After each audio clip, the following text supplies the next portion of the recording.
നമസ്കാരം, എല്ലാവർക്കും മറ്റൊരു പുതിയ വീഡിയോയിലേക്ക് സ്വാഗതം. എൻ്റെയൊക്കെ നാട്ടിൽ ഒരു ചൊല്ലുണ്ട്, നേരം വെളുത്തത് അറിയാത്ത ആൾക്കാർ എന്നൊരു ചൊല്ലുണ്ട്. അതായത് കാലം മാറിയത് അറിയാത്ത കുറേ ആൾക്കാരുണ്ട്. നമ്മുടെ നാട് അപ്ഡേറ്റ് ആയിക്കൊണ്ടിരിക്കുകയെന്ന് വെച്ചാൽ കഴിഞ്ഞൊരു 2-3 വർഷം മുമ്പുള്ള കേരളമല്ല ഇപ്പോഴത്തെ കേരളം. കുറേ കാര്യങ്ങൾ മാറിയിട്ടുണ്ട്. അതുപോലെ തന്നെ കേരളത്തിൻ്റെ സംസ്കാരം, കൾച്ചർ, അതുപോലെ തന്നെ ജീവിത രീതി, അങ്ങനെ പല മേഖലയിലും മാറ്റങ്ങൾ സംഭവിച്ചിട്ടുമുണ്ട്. അപ്പം ഇപ്പോഴും നമ്മുടെ കേരളത്തിൻ്റെ ചില സ്ഥലങ്ങളിൽ നേരം വെളുത്തിട്ടില്ലാത്ത അല്ലെങ്കിൽ നേരം വെളുത്തത് അറിയാത്ത കുറേ ആൾക്കാരുണ്ട്. ഞാൻ ഈ പറയുന്ന കാര്യം എന്താണെന്ന് വെച്ച് കഴിഞ്ഞാൽ, ഞാൻ നിങ്ങൾക്ക് ചെറിയൊരു വീഡിയോ ക്ലിപ്പിങ്സ് കാണിച്ചു തരാം. അത് കണ്ടതിന് ശേഷം നമുക്ക് അതിനെപ്പറ്റി സംസാരിക്കാം. എന്തെങ്കിലും ബുദ്ധിമുട്ടുണ്ടായി തല്ലൂടാനല്ലോ കേട്ടോ, ബഹളം വയ്ക്കാനല്ല, അറിയാൻ വേണ്ടിട്ടാ. ഫോട്ടോ എടുക്കാനല്ല.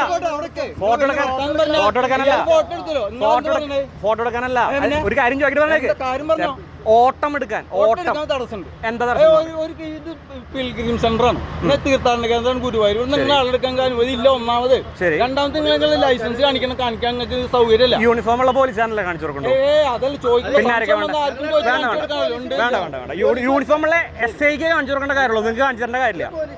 പോലീസിനെ വിളിച്ചോ, ഞങ്ങൾ വിളിക്കണ്ടേ? നിങ്ങൾക്കല്ല ബുദ്ധിമുട്ട്, നിങ്ങൾ വിളിക്കൂ. ഞങ്ങൾ തർക്കത്തിനില്ല, തല്ലൂടാനുമില്ല, ബഹളത്തിനുമില്ല.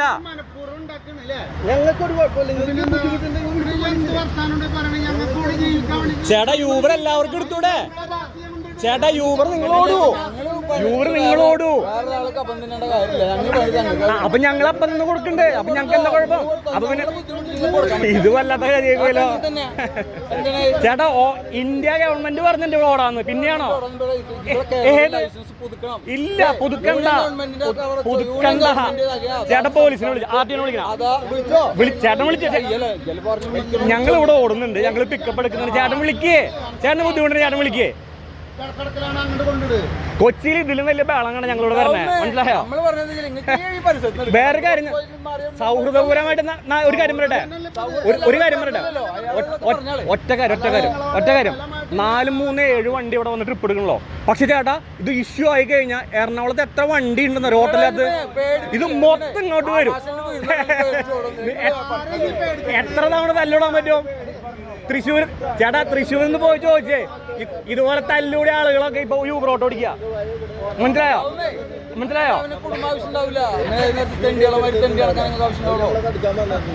പറഞ്ഞിട്ട് കാര്യ തല്ലൂടി നമ്മൾ കാര്യമില്ലെന്നേ. വണ്ടികൾ വന്നോണ്ടേയിരിക്കും, നിങ്ങൾക്ക് കുറച്ചു പേർക്ക് തടുക്കാൻ പറ്റില്ല. വണ്ടി ഇട്ട ആളെടുക്കരുത്. നിങ്ങൾ എവിടെ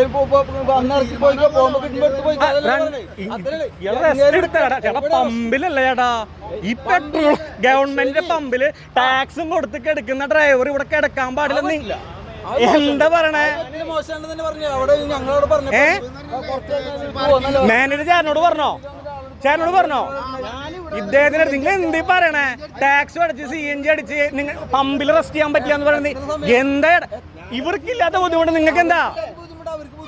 അവർക്കില്ലാത്ത ബുദ്ധിമുട്ട് നിങ്ങൾക്ക് എന്താ? ചേട്ടാ, നോ പാർക്കിങ്ങിൽ ഞങ്ങൾ വണ്ടി നിർത്തി ട്രിപ്പ് എടുക്കുകയാണെങ്കിൽ നിങ്ങൾ പറഞ്ഞത് അംഗീകരിക്കണോ? നോ പാർക്കിങ്ങിൽ വണ്ടി നിർത്തി ഞങ്ങൾ ട്രിപ്പ് എടുക്കണം, അംഗീകരിക്കണോ? തൃശ്ശൂർ റൗണ്ടിലും ടൗണിലും എറണാകുളത്തും ഒക്കെ ശരിയാ. ഈ ഒരു പമ്പിൽ, ഇത്രയും വലിയൊരു പമ്പിൽ ടാക്സ് അടിച്ച് വണ്ടി ഡ്രൈവറോട് ഇട്ടാനാണോ? ആൾ ഊബർ ഓണായിരുന്നോ? നോക്കിയായിരുന്നോ?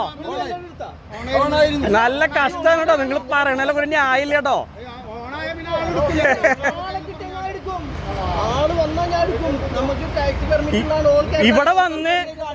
ഇവിടെ വന്ന് ഒരാൾ എടുത്തെങ്കിൽ ശരി. നിങ്ങൾക്ക് ഗുരുവായൂർ ഇടാനൊരു ടാക്സി പറഞ്ഞിട്ടൊന്നുമില്ല, നിങ്ങൾക്ക് ഇവിടെ ഇടാനല്ലേ പറഞ്ഞിട്ടുണ്ട്. വീഡിയോ കണ്ടില്ലേ? ഇത് തൃശ്ശൂർ സംഭവിച്ച ഒരു കാര്യമാണ്. അതായത് ഓൺലൈൻ ടാക്സികൾക്ക് ട്രിപ്പ് എടുക്കാൻ അനുവദിക്കാത്ത കുറേ ഡ്രൈവർമാർ. അപ്പം ഈ ഡ്രൈവർമാരുടെ ഈ ഒരു സമീപനത്തെ കൊണ്ടാണ് ഞാൻ ഇങ്ങനൊരു പഴഞ്ചൊല്ല് പറഞ്ഞത്, ഇപ്പോഴും നേരം വെളുത്തത് അറിയാത്ത ആൾക്കാരാണെന്നുള്ളതാണ്. ഇത് ഇവിടെ മാത്രമല്ല, തൃശ്ശൂർ മാത്രമല്ല, തിരുവനന്തപുരത്ത് കോവളം, പൂവാറ്, വർക്കല എന്നിവിടങ്ങളിൽ നിന്നും ഓൺലൈൻ ടാക്സിക്ക് ട്രിപ്പ് എടുക്കാൻ ഇവർ സമ്മതിക്കത്തില്ല. കാരണം ഇവരുടെ ഈ പറയുന്ന ഭീമമായ തുക, അതായത് കസ്റ്റമറുടെ കഴുത്തറുത്ത് വാങ്ങാനുള്ള ഒരു സെറ്റപ്പ് നടക്കുന്നില്ല എന്നുള്ളതാണ് മെയിൻ കാര്യം. അപ്പോൾ അതിനെതിരെ ഇവർക്ക് ഇങ്ങനെയൊക്കെയല്ലേ പ്രതികരിക്കാൻ പറ്റും. അപ്പം അത് അവരുടെ ഒരു കൾച്ചർ. അപ്പോൾ ഞാൻ പറയുന്നതെന്ന് വെച്ച് കഴിഞ്ഞാൽ, നമ്മുടെ നാട്ടിലിപ്പം എല്ലാ സ്ഥലങ്ങളിലും ഓൺലൈൻ ടാക്സികൾ അവൈലബിൾ ആയി തുടങ്ങിയിട്ടുണ്ട്. ഞാൻ പറഞ്ഞു കഴിഞ്ഞാൽ ഓൾ കേരള ഊബർ, അതൊരു കേരള സവാരി സർക്കാരിൻ്റെ ആപ്ലിക്കേഷനാണ്. അങ്ങനെ ഒരുപാട് ആപ്ലിക്കേഷൻസ് ഇപ്പം നമ്മുടെ നാട്ടിൽ റൺ ചെയ്യുന്നുണ്ടെങ്കിലും ഞാൻ മോസ്റ്റ് പോപ്പുലർ ആയിട്ടുള്ള കുറച്ച് ആപ്പാണ് പറഞ്ഞത്. ഊബർ, ഈ പറയുന്ന കേരള സവാരി, ഇതൊക്കെ ഓൾ കേരള അവൈലബിൾ ആണ്. ജസ്റ്റ് നിങ്ങൾ വീട്ടിൽ നിന്നൊക്കെ എവിടെയൊക്കെ പോകാൻ തയ്യാറെടുക്കുകയാണെങ്കിൽ ജസ്റ്റ് ട്രൈ ചെയ്ത് നോക്കണം. ഊബർ ഡൗൺലോഡ് ചെയ്തിട്ട് ജസ്റ്റ് ബുക്ക് ചെയ്ത് നോക്കണം. നിങ്ങൾക്ക് അവൈലബിൾ ആയിട്ട് വണ്ടി കിട്ടുന്നുണ്ടോ. കുറച്ച് ടൈം എടുക്കുമായിരിക്കും. ഇപ്പോൾ ഉദാഹരണം പറയുകയാണെങ്കിൽ ഊബറിൻ്റെ പ്രധാനപ്പെട്ട സിറ്റികൾ എന്ന് പറയുമ്പോൾ ട്രിവാൻഡ്രം, അതുപോലെ തന്നെ കൊച്ചി, തൃശ്ശൂർ, കോഴിക്കോട്, ഈ 4 സിറ്റികളിലാണ് പ്രോപ്പറായിട്ട് ഊബർ പക്ക വർക്ക് ചെയ്യുന്നത്. അപ്പോൾ ഈ സിറ്റിയിൽ നിന്നൊക്കെ മറ്റ് സ്ഥലങ്ങളിലേക്ക് പോകുന്ന ആൾക്കാരും ഒക്കെ ഈ പറയുന്ന ഊബർ ബുക്ക് ചെയ്യാറുണ്ട്.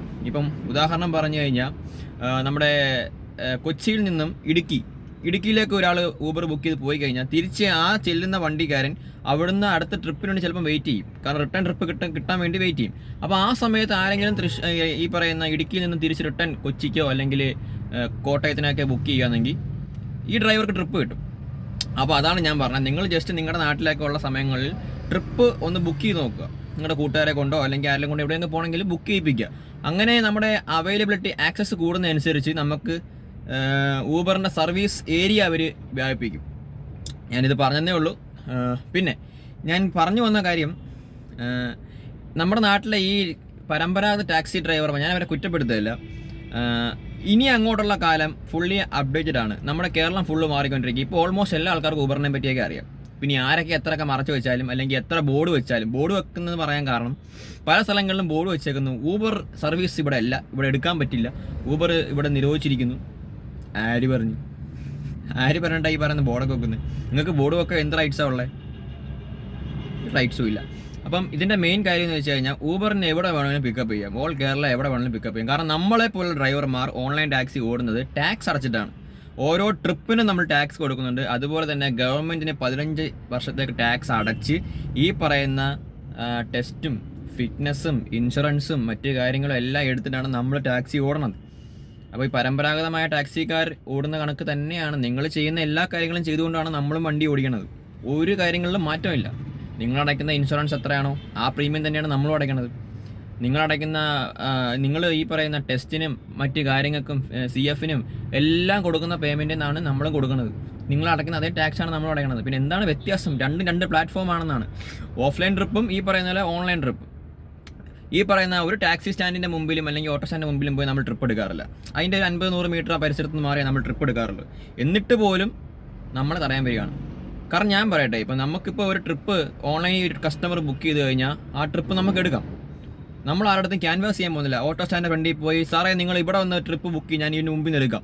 അല്ലെങ്കിൽ ഓട്ടോ സ്റ്റാൻഡിൻ്റെ ഫ്രണ്ടിൽ ടാക്സി സ്റ്റാൻഡിൻ്റെ ഫ്രണ്ടിൽ പോയിട്ട് നിങ്ങൾ അവിടെ നിന്ന് ബുക്ക് ചെയ്യാൻ ട്രിപ്പുകൾ നമ്മൾ എടുക്കാറില്ല. അവരെ പറഞ്ഞ് ക്യാൻവാസ് ചെയ്യാൻ പോകാറില്ല. ഒരു കാര്യങ്ങൾക്കും പോകാറില്ല. നമ്മളെന്താ പറയുന്നത്, സാറേ അത് ഓട്ടോ സ്റ്റാൻഡാണ് അല്ലെങ്കിൽ ടാക്സി സ്റ്റാൻഡാണ്, അവരും ജീവിക്കാൻ വേണ്ടി കിടക്കണവരാണ്, നമുക്ക് അവിടെ നിന്ന് ട്രിപ്പ് എടുക്കാൻ പറ്റത്തില്ല എന്നും പറഞ്ഞിട്ട് അവരെ മാറ്റി നിർത്തിക്കൊണ്ടാണ് നമ്മൾ ആ ട്രിപ്പ് എടുത്തുകൊണ്ട് പോകുന്നത്. കാരണം എന്തിനാണ് ഒരു പ്രശ്നം ഇഷ്യൂ ഉണ്ടാക്കുന്നത് എന്ന് മനസ്സിലാക്കിക്കൊണ്ടാണ് നമ്മൾ ചെയ്യുന്നത്. അപ്പം അതിനെതിരെ ഇങ്ങനെ ചെയ്യുമ്പം നമ്മളും ഇത് വിട്ടുകൊടുക്കാൻ തയ്യാറാവരുത് എന്നാണ് എനിക്ക് പറയാനുള്ളത്. കാരണം വണ്ടി അടിച്ച് പൊട്ടിക്കുകയോ നമ്മളെ ഉപദ്രവിക്കുന്നുള്ള പേടിയുണ്ടാണ് മിക്ക ആൾക്കാരും ചെയ്യട്ടെന്നേ. ഇവരെവിടം വരെ കൊണ്ട് കാണിക്കും. ഇവർ ചെയ്യുമ്പോൾ അതിനുള്ള ബാക്കി കാര്യങ്ങൾ നമുക്ക് ചെയ്യാം. അപ്പം നമ്മളും നമ്മുടെ ഭാഗത്തുനിന്ന് മിസ്റ്റേക്കുകളൊന്നും ഇല്ലെങ്കിൽ നമുക്ക് കേസ് ഫയൽ ചെയ്യാം. ഒരു പ്രശ്നമില്ല. FIR ഒക്കെ ഇട്ട് കഴിഞ്ഞാൽ ഈ വണ്ടി ഡാമേജ് ആക്കിയവനും അതിൻ്റെ കൂട്ടുനിന്നവരൊക്കെ പ്രതികൾ ചേർത്ത് നമുക്ക് കേസ് ഫയൽ ചെയ്യാൻ പറ്റും. അപ്പോൾ അതൊന്നും പ്രശ്നമൊന്നുമില്ല. പിന്നെ നിങ്ങൾ വീഡിയോ ഷൂട്ട് ചെയ്യണമെന്നുള്ള ഏത് ഡ്രൈവർമാരായാലും പോയി കഴിഞ്ഞാൽ വീഡിയോ ഷൂട്ട് ചെയ്യണം. പിന്നെ ചാവി ഊരിക്കൊണ്ട് പോകാൻ ഒന്നും ആർക്കും അധികാരമില്ല. അതിനൊന്നും അനുവദിക്കരുത്. ഒരുത്തന്മാരെ അനുവദിക്കരുത്. കാരണം ഇവന്മാരുടെ ആരും തന്തമാർ അല്ല നമുക്ക് വണ്ടി എടുത്തു തന്നെ. നമ്മുടെ കാശ് കൊണ്ട് വണ്ടി എടുത്ത് നമ്മൾ ഓടുന്നു. അതിന് ഇവന്മാർക്ക് ആർക്കും കൂലി കൊട്ടേണ്ട കാര്യമില്ല. പിന്നെ പുറത്തുനിന്ന് വരുന്ന ആൾക്കാർ, വിദേശികൾ അല്ലെങ്കിൽ നോർത്ത് ഇന്ത്യൻ സൈഡിൽ നിന്നൊക്കെ വരുന്ന ടൂറിസ്റ്റുകളുണ്ട്. ഇവരെ കേന്ദ്രീകരിച്ചാണ് ഇവന്മാർക്ക് കൊള്ള ചെയ്യാൻ പറ്റാത്തത്. കാരണം ഇവർ വന്നു കഴിഞ്ഞാൽ ഊബർ ആയിരിക്കും ബുക്ക് ചെയ്തത്. അത് അവരുടെ കുറ്റമല്ല. കാരണം അവരുടെ കൾച്ചർ അങ്ങനെയാണ്. ഇപ്പം നമ്മൾ ഏതൊരു നാട്ടിൽ പോലും നമുക്ക് ഈസിലി ആക്സസിബിൾ ആയിട്ടുള്ള എന്ത് സാധനമാണോ നമ്മൾ അതായിരിക്കും ചൂസ് ചെയ്യുക. ഇപ്പം ഞാൻ ഗോവയിൽ പോയി അല്ലെങ്കിൽ ഞാൻ ഡൽഹിയിൽ പോയി കഴിഞ്ഞാൽ എനിക്ക് ഏറ്റവും കൂടുതൽ എളുപ്പം കിട്ടുന്നത് എന്താണ്, ഞാൻ അതിൽ യൂസ് ചെയ്യും. ഇപ്പം ഞാൻ പറയും എനിക്കിപ്പോൾ ഊബറാണ് അവിടെ കിട്ടുന്നത്, ഞാൻ ഊബർ ഇട്ട് ബുക്ക് ചെയ്തേ പോകത്തുള്ളൂ. അതാണ് നമുക്ക് എളുപ്പമുള്ള മാർഗ്ഗം എന്താണ്, നമ്മൾ അതാണ് ചൂസ് ചെയ്യുന്നത്. അപ്പോൾ അതിനെതിരെയാണ് ഇവർ കിടന്ന് ഫൈറ്റ് ചെയ്യുന്നത്. പക്ഷേ ഒരു കാര്യമില്ല.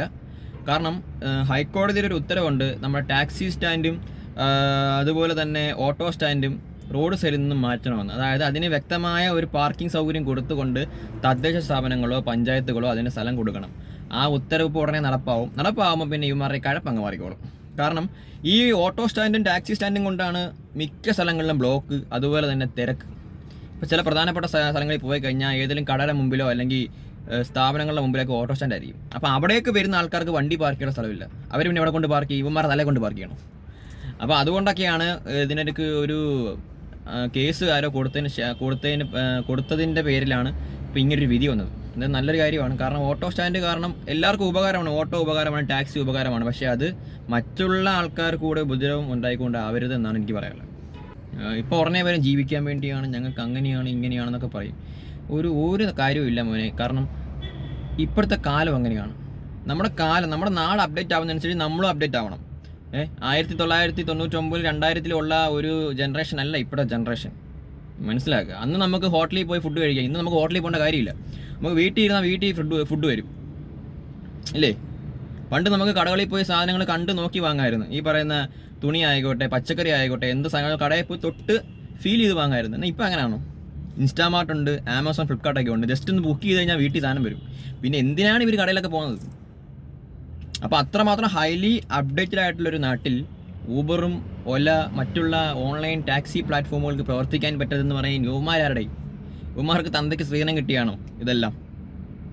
കൂടുതലൊന്നും പറയുന്നില്ല. ഇത്രയൊക്കെ കാര്യങ്ങളെ പറയാനുള്ളൂ. എല്ലാവർക്കും എല്ലാ കാര്യങ്ങളൊക്കെ മനസ്സിലായി എന്ന് വിചാരിക്കുന്നു. മറ്റൊരു പുതിയ വീഡിയോ ആയിട്ട് വീണ്ടും കാണാം. പിന്നെ നിങ്ങൾക്ക് ഇഷ്ടപ്പെട്ട പ്രധാനപ്പെട്ട പോയിന്റ്സ് ഒക്കെ ജസ്റ്റ് കമൻറ്റ് ചെയ്യുക. നമുക്ക് അതിനെപ്പറ്റിയൊക്കെ വീഡിയോ ചെയ്യാം. അപ്പോൾ നിങ്ങളുടെ എല്ലാ വിലയേറിയ അഭിപ്രായങ്ങളും നിർദ്ദേശങ്ങളും കമൻറ്റായി രേഖപ്പെടുത്തുക. ചീത്ത വിളിക്കുന്നവർക്ക് ചീത്ത വിളിക്കാം, നെഗറ്റീവ് ഉണ്ടോ നെഗറ്റീവ് എടുക്കാം, നോ പ്രോബ്ലം. അപ്പോൾ എന്തായാലും മറ്റൊരു പുതിയ വീഡിയോ ആയിട്ട് നമുക്ക് വീണ്ടും കാണുന്നവരെ എല്ലാ മച്ചന്മാർക്കും